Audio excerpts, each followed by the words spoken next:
Hey, what's up guys? John here. We're stepping into a really big problem in this country. It's not just inflation. It's not just this struggling economy. It's the direction in which we're headed.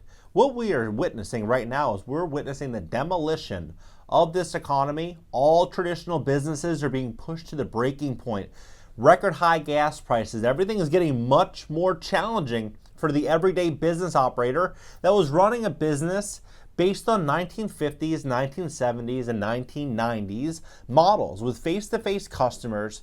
This is going to go through a really big strain, especially as we start to see inflation really take over and people watch every single penny in which they spend. They're going to start penny pinching. It's not going to be good for small business. Doesn't mean it's going to be the end for small business, but if small business does not understand what is coming, then we are going to have a really big problem in this country. So this is first what's happening. Then I'm going to talk and share with you a little bit where I see businesses going, which ones are likely going to be the big winners, and which ones are going to be the big losers. The U.S. will tip into a long recession this year as the Fed hikes interest rates hard. Investment bank Nomura says.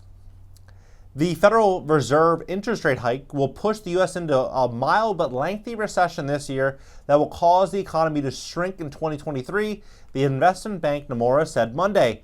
Nomura said U.S. gross domestic product would start to contract in the fourth quarter this year, followed by 6 more quarters of negative growth, essentially taking us almost into 2024. It said that GDP would grow just 1.8% in 2022 before shrinking 1% in 2023. The bank expects unemployment to jump from the current rate of 3.6% to above 5% by the end of 2023 to nearly 6% in 2024. I'm not sure I believe those numbers, the 3.6%. That seems extremely low, but we'll go with it. I personally think it's going to be much higher than that. Currently, and what I think happens over the next year or 2 years, I think it's going to be higher than 6%.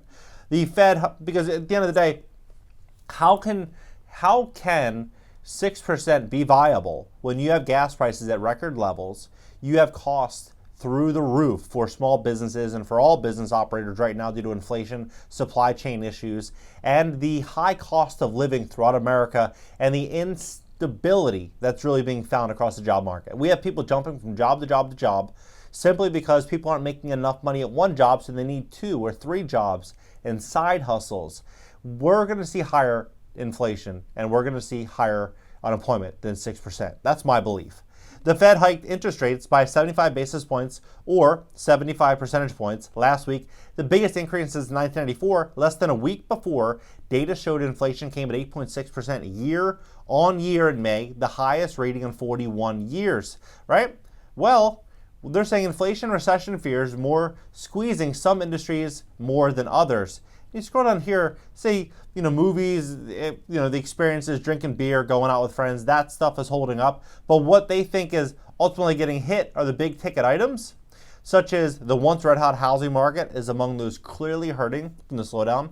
Well, obviously, you have interest rates going up, you have insurance costs going up, you have buyers simply having an affordability problem, and you have sellers that have unrealistic expectations. They think that, what we're in right now is Q3, Q4 of 2021, and it's just simply a different game. The multiple offers aren't happening like they were, and, the economy as a whole is cooling off, right? So obviously the big ticket items like housing is going to be one of the ones that are going to be most impacted. Rising interest rates, right? With my demand 17% below expectations, Redfin CEO laid off a ton of staff. For the retail sector more broadly, data from Commerce Department also showed a surprising 0.3% drop in overall May for the previous month. That included declines on online retailers and miscellaneous store retailers, such as florists and office suppliers. And while demand for new and used cars remains strong, the auto industry executives starting to see signs of trouble, which I've covered here before. With the cost of new and used vehicles up double digit over last year, car and other motor vehicle dealers saw declines of 4% in May from the previous month. Ford CFO John Lawyer said this week that delinquencies on car loans are starting to tick up too. That party hasn't even started yet. When those really start to hit, which I think is likely going to be in the next 3 to 6 months, we're really going to start to see more and more delinquencies. It's going to be, there's a fire in a movie theater and everyone's running out the 2 exits, right? People are going to be fighting to get out from underneath of those bad loans. Then we're going to see a lot of pain in the auto industry.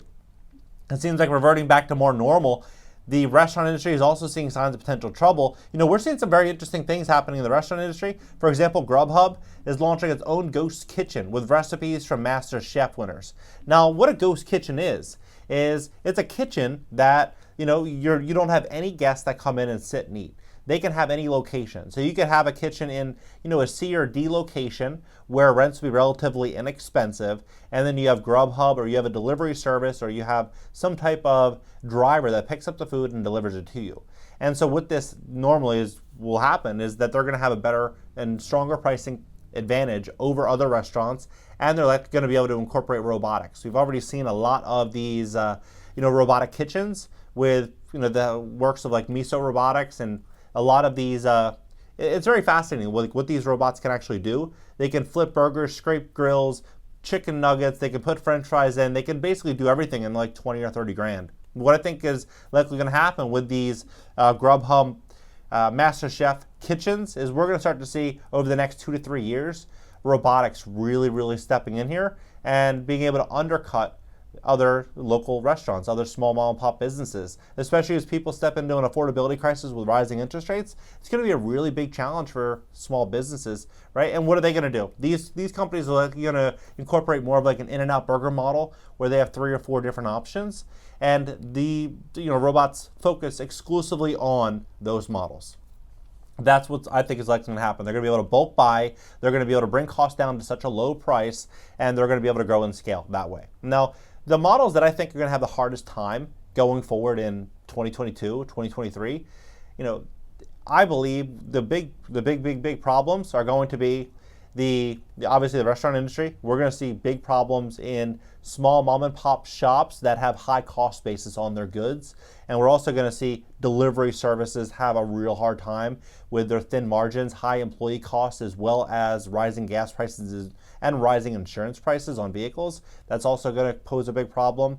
We're going to see problems with any type of industry that incorporates the supply chain and the needing of gas vehicles to be able to deliver products from point A to point B. Because we're also hearing of scenarios and situations in which customers need to drive to the warehouse to pick up the items in which they purchased, simply because they don't have the margins to actually deliver it, right? And so we're going to be seeing a lot of change happening throughout the entire shipping and distribution, really the entire supply chain. So if you can start a business that doesn't rely entirely on the supply chain, and a business that can benefit you in terms of like a cost basis where you can control your cost directly, not indirectly, where you have a third party that can increase rates on you, and that means you have to pass your cost on.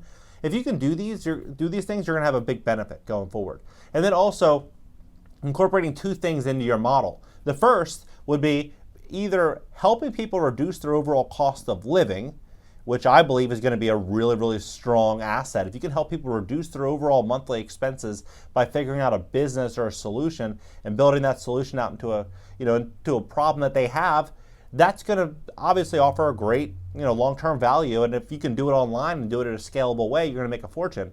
And then the second is if you can help other people make money. If you can help people make money, you can do it from home, something scalable. These things are going to work well. And if we look at the big problems that are happening right now in America, it's labor costs, the inflation problem, right? We live in a society where if you are banking on U.S. labor entirely, it's unfortunate to say this, I love America, but if you are basing your entire workforce of having to work in America, and let's say inflation continues running at the current trajectory, in 2 years, how much would you have to pay an employee? 25 now, right? 30 now? What would you have to pay in 2 years? 40, right? And things are getting so expensive. So if you have 10 employees at $40 an hour, you're paying $400 an hour, right? And then if you have rising costs associated, it's a losing battle, right? And so you have to really take into consideration what things will look like over the next year to 2 years and start building out businesses where you can control the cost directly, where it's scalable. I personally think that the best businesses right now are online businesses. Online businesses are probably where you want to be. What do you think about this entire situation? Where do you see inflation going? Where do you see this economy going over the next 6 to 12 to 18 months? Drop it below, hit the like button, subscribe. Also subscribe on my second channel. It's an interactive call-in show and a podcast starting this upcoming week. The link for that is down below. And if you want to get started online on YouTube, you need help join cashnow.video. If you have credit that maybe isn't the best and you need help with your credit, cashnow.video. If you want to learn how to invest in real estate when things hit the fan, cashnow.video. And I'll catch you guys in the next one.